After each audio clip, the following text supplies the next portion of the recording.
Olá pessoal, tudo bem com vocês? Meu nome é João Paulo Macedo e eu ajudo motoristas de todo o Brasil a exercer o seu direito de defesa. Multa em veículo de empresa. Será que você conhece as consequências caso você deixe de indicar o real infrator? Aguenta mais aí que depois da vinheta a gente vai conversar mais sobre isso.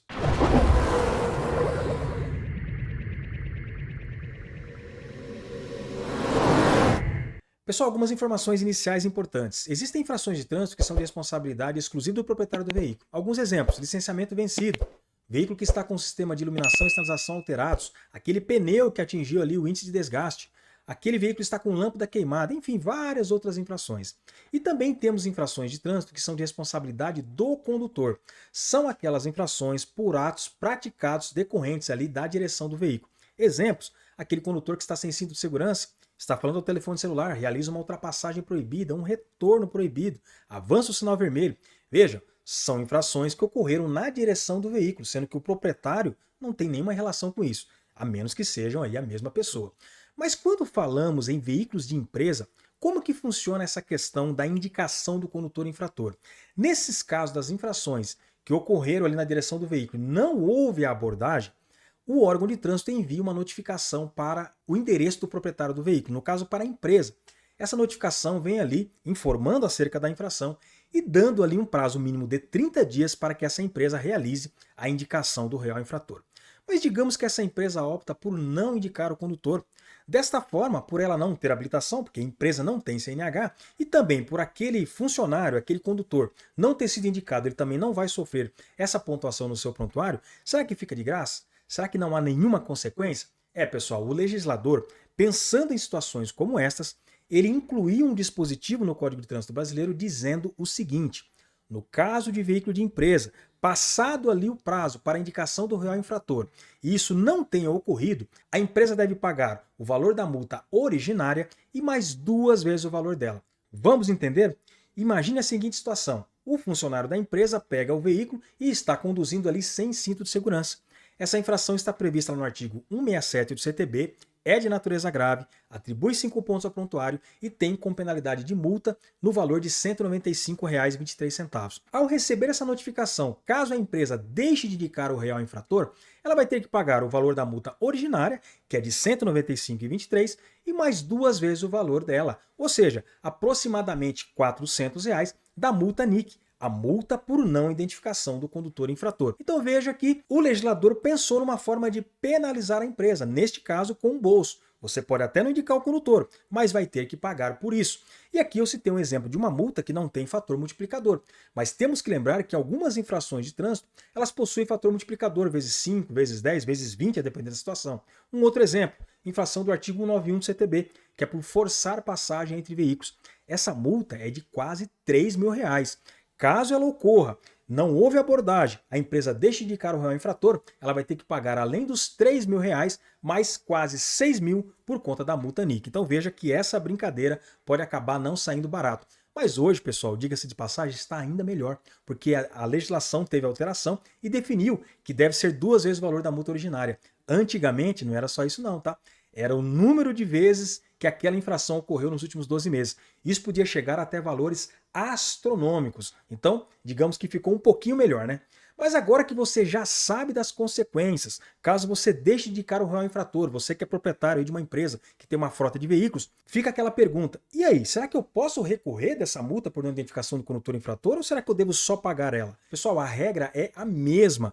O mesmo que você pode fazer com as multas originárias, ou seja, apresentar a sua defesa prévia, os seus recursos em primeira e segunda instâncias, você também tem esse direito para a multa NIC. E talvez você diga assim: olha, mas o órgão de trânsito aqui da minha cidade ou do meu estado, ele não expede a primeira notificação, ele já aplica direto a multa, eu já recebo aqui a notificação de penalidade me cobrando a multa, sem chance de apresentar uma defesa prévia. Olha só, o órgão de trânsito que está fazendo desta forma está agindo em desacordo com a lei. E eu vou explicar para vocês o que aconteceu, por que muitos órgãos acabam ainda fazendo dessa forma. Eu vou ter que voltar um pouquinho na história. A primeira resolução do Conselho Nacional de Trânsito que tratou sobre o tema de multa NIC é a resolução 151 do ano de 2003. Nesta resolução, ao fazer a leitura, você vai encontrar lá que o órgão de trânsito é obrigado tão somente a expedir a notificação de penalidade, ou seja, aplicar de imediato ali, de forma automática, a penalidade de multa, no caso da multa NIC, sem a necessidade de expedir a notificação de autuação, que é aquela primeira notificação do processo, e nem de lavrar o auto de infração. Isso acabou sendo seguido por vários órgãos de trânsito, inclusive alguns até os dias atuais. Mas preste atenção, primeira resolução de 2003, mas lá em 2005 houve a publicação de uma súmula do STJ, que é o Superior Tribunal de Justiça. Estou falando da súmula 312. Esta súmula diz que para a aplicação das penalidades de trânsito se faz necessário que haja tanto a expedição da notificação de autuação e também da notificação de penalidade.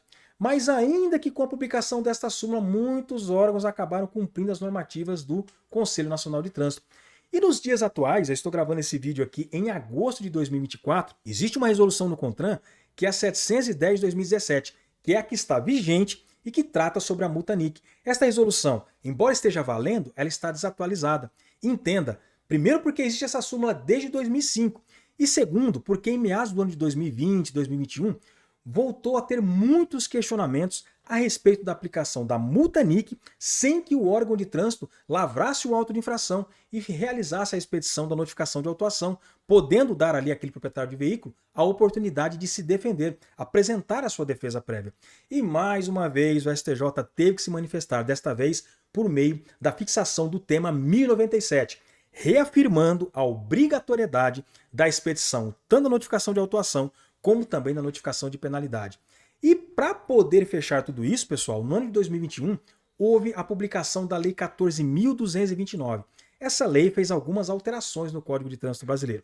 Entre elas, se você pesquisar por aí agora o artigo 257, parágrafo 8º do CTB, você vai ver que ali está falando da aplicação da multa NIC e está garantindo o direito da apresentação de defesa prévia e também dos recursos, conforme estabelecido pelo CTB e em legislação complementar, como por exemplo, normativas do CONTRAN. Então, hoje, todo órgão de trânsito que vai aplicar a multa NIC, multa por não identificação do condutor infrator, nos casos de veículos e empresas, deve lavrar o auto de infração e também expedir a notificação de autuação, oportunizando para aquele proprietário apresentar a sua defesa prévia.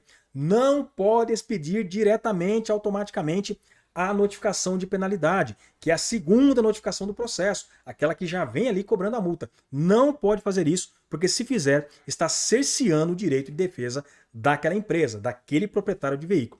E uma informação final é que a resolução 710 do CONTRAN precisa, conforme eu já disse, ela está desatualizada, ela tem que ser reformulada, mas há uma previsão muito bacana nela, dizendo que se a multa originária for cancelada, arquivada, anulada, a multa NIC automaticamente também deve ser.